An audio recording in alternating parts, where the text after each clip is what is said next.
beginning. We're expecting these winds to increase as we get to the evening and overnight hours.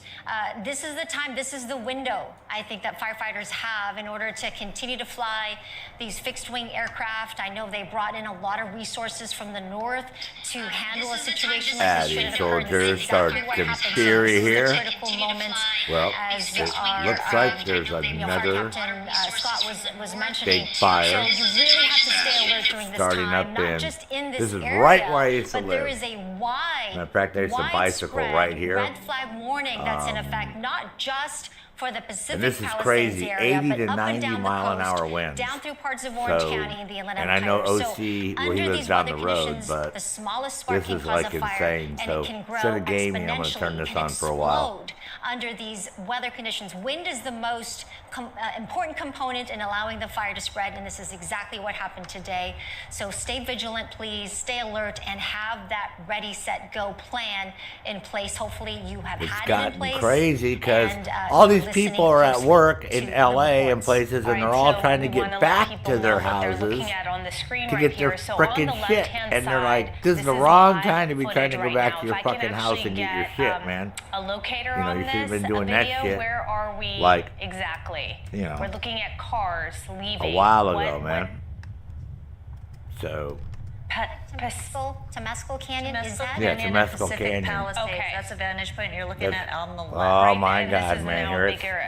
But thank God they got fixed-wing aircraft, and they're able to go right in the ocean right there and get the fucking water. Yeah, this is like fucked up, man. So you were looking at and it's growing, like I said, so fast. Their way out of that area. So, on the right-hand side is video from not that long ago, but it is not a live look. It's just showing you. Yeah. It is a live shot. It is a live shot. At this point, yes, we're looking at. Oh my God, it's like gridlocked. So we both, these are both live videos. It's like, this is gonna be insane, so man. This is gonna be so bad. Trucks making their way up that hillside. Yeah, look at these. All these people are like. Resources. You can sense the urgency there. Yeah. The fact that schools have been closed down. There are red But flag typical warnings in LA, effect, people wait till the last fucking moment parking restrictions to like in effect move, as well. and then these are canyon they're showing the news crew are trying to go up for these Pacific fire Coast hazards Highway, like this, and then when something comes and up, the whole fucking highway is packed with cars with all these people trying to get to their houses, and I'm like, it's too late to get to your house now. They just did a mandatory evacuation. They just announced it's coming across everybody's cell phones and everything. They said, you got to leave right now. They said, you ain't got no time to pack your car. You ain't got no time to get nothing. They said, you should have had that all done. They said, you immediately have to grab your pets, get in your car, and leave. This is why it's all gridlocked all of a sudden. If you can talk about, I mean, the fucking fire's moving so fast. This area's going to burn. There's a good chance that what you're looking at right now is going to burn. They have a hard time stopping. I lived here for 54 years, right in this area here, right where they're at. And I was going to buy a mobile home right there, because it's a mobile home community on the right-hand side. I was going to buy a mobile home right there overlooking Will Rogers Beach, parking lot for Will Rogers. As it's growing, we see some thick black smoke and big flames up on the hill as we try to get closer. But yeah, just the traffic overall in the area is a real problem. We see people on this road where we're on packing up. Fuck, they just had the other one just a couple weeks ago right up the road. Dangerously close. Literally in Malibu. This goes right in, this turns into Malibu. You're not smelling the smoke. So this is like I insane, just assumed man. that you would, but that's good. That's good that the air quality is okay where you set. are. Something's got to be setting these Maria, things. people who have asthma, any upper, kind of upper respiratory issue, you definitely want to stay indoors. If you're anywhere near this area, of course, you're listening to the evacuation orders. White smoke if you're not familiar with the Pacific Palisades area, there's kind of a mix of homes here. There are beautiful multi-million-dollar homes, and then you have, you know, the regular homes. But this is a very desirable area to live. There are amazing sweeping views of the ocean from up here. Where the fire is located, it's kind of of in between. It's in a canyon That that's fucking in mobile between a home really park's gonna populated fucking area burn, of man. Pacific Palisades. There's the village, If I didn't buy a and mobile you can home see there from this now, vantage 'cause I'd point, probably it been goes living all here the way and rented down it out. to I'd be the like, oh, I'm beach. renting this You've thing out got for the a upper fucking Mesa area, couple thousand, and couple off thousand a of month. Palisades Drive, That's my Lockman cookies, Lane. man. There's that whole area up there just to the north of the fire. Bacon So there's a cookies. lot of people that live in Whole that house area. chocolate chip. There are is schools. I think fucking insane, Palatine is man. not too far from there. This So is insane. I know a I lot of don't know parents why may they be haven't blocked trying the to fucking get highway up to off. where their kids are, but hopefully you have had that plan in place with what your family is going to do in cases like this today. So evacuation now from the area of Pacific Palisades. Those not in the evacuation area should shelter in place. That is what the LAFD is putting out on social media. There are maps that they are providing for you to follow. If you follow LA City Emergency Alerts, you will have access to the maps and the information. That's LA City Emergency Alerts. Another look how fast the helpful fire's tool is that fucking Watch moving across Duty that whole app. fucking You can download that, or hillside. you can just find it online. Just in the You time can get we're up to watching- the minute we're information as talking, far I mean, as that acreage fucking- that's burned, your proximity, See, and your I don't know what these location, other two fires evacuation, are going are weird suggestions too. and warnings that are being put out by the minute. Radio That traffic vegetation is fire indicating wasn't that there like an traffic hour on ago. Palisades Drive is Hey, in fact Widowmaker. gridlocked, which is what we've been talking about. Oh, this is where I And used you to know live what? in Los Now Angeles, we're California. seeing, according This to would the be Watch Duty app, Vespucci that cars Beach. are being If you abandoned play by GTA people, 5 online, which where is the making it pier very is and all that tough shit. for actually That's that firefighters parking lot right and there where you go firefighting on vehicles the who are trying to left-hand make or the their way right-hand up side of the to pier. this danger zone. If you're abandoning your vehicle, that makes it quite tough, obviously. Firefighters are requesting that people There's a at the fire top that of started, and there's the Palisades fucking Drive winds are like shelter 100 in and place the at winds this are like point. 160 kilometer So, fucking look an at that hour mess. winds. Yeah. Yeah, that is very messy. You can see how backed up traffic is along our live look right here at PCH. Along the coast right there, and frustrated residents are just parking their cars and leaving their cars, and that's creating a gridlock for a lot of people who obviously need to get through. We know that the eastbound PCH is closed at Topanga, so that's another area you want to avoid as well, but please just heed Yeah, the it's like warnings in the video. and listen to the evacuation Well, that game orders is in very place, realistic. There's evacuation 450 warnings real as well, landmarks in or that a game. shelter-in-place situation like Roxy So was that's saying. why, So there's you know, certain and I lived there orders for 54 each years community, before I retired depending here. on where you live, and I was those born are and raised in so LA. necessary to follow So because that's first why that game is responders so are cool trying for me to play get because to you. They're it's trying like to get to this playing fire a to playing make a sure game that in they my can own protect life yard, and my property. own That backyard. is their main Joseph, goal. They what's can't up, bro? do it without your cooperation and without your help, and that means Yeah, try there's to a good keep chance. the area Yeah, what clear you're of looking at right traffic. over here, Don't this abandon your is cars a on the mobile streets. home. You know, Make mobile sure those homes. arteries I was gonna and buy a major mobile thoroughfares home are here. open That's a for mobile first home park. responders to get through. I was actually looking and at to buying make sure one that here if you're before out I of the moved here to area, Maine. don't try to This is get one of the back areas I in looked at to buying. get that Because you piece look of at the paper you sunsets need, right you know, across the road. You The need beach to get is out right there. and Some gorgeous be sunsets safe. every day. Nothing is more But important. one of my than main So it is concerns replaceable, was as hard as exactly that what is we're seeing to, today. accept, That fire, but this you're fire like has already not. moved down I that think we mountain. have When I some- our started my director just said we have stream, some it new was up here videos, at the so top. let's see what we have. And that was 8 minutes ago. So 8 minutes ago, that fucking fire was at the top of the mountain, and it's already halfway down the fucking mountain. Yeah, look at all this traffic. Look. There you hear photographer Armando Hernandez saying Temescal and Pacific Palisades Drive. The That's fucking the traffic fire, you're that looking fire's at gonna on the come right right-hand down in side this of your area, man. This screen. area's gonna get fucking. Just the It's amount gonna move of right. You can traffic, see it already people moving trying this to way get out already. and get in, and you can see the fire line right there. See, the along police, the they ridge need to side like of Santa Monica get Mountains. all That's these what they're people. trying to It's battle fucking. This is and, bad. This is a try to very keep bad, at bad, bay, bad trying to situation, protect these man. homes if they can. Well, with the footage, with the image that we have, if we The can fire go back started, to a wider Joseph, shot, and the fucking it's winds interesting are because, yes, you're 80 seeing to 90 vehicles mile trying an to make hour their way winds, out, bro. but 80 you're to also 90 seeing mile an hour. the opposite. This is You're worse seeing than the vehicles trying to fucking make their way Malibu in, fire and we're not from a talking couple about weeks just, ago. When fire right up the trucks road, and, like literally 2 miles up the road is rescue Malibu. personnel. We're And they talking had about that one. regular So I'm thinking vehicles, somebody's an civilian arson. vehicles. Somebody's So setting we're seeing these traffic things, both man. ways, It's sort of weird. Which So actually close together. isn't a good sign. There we go. There we see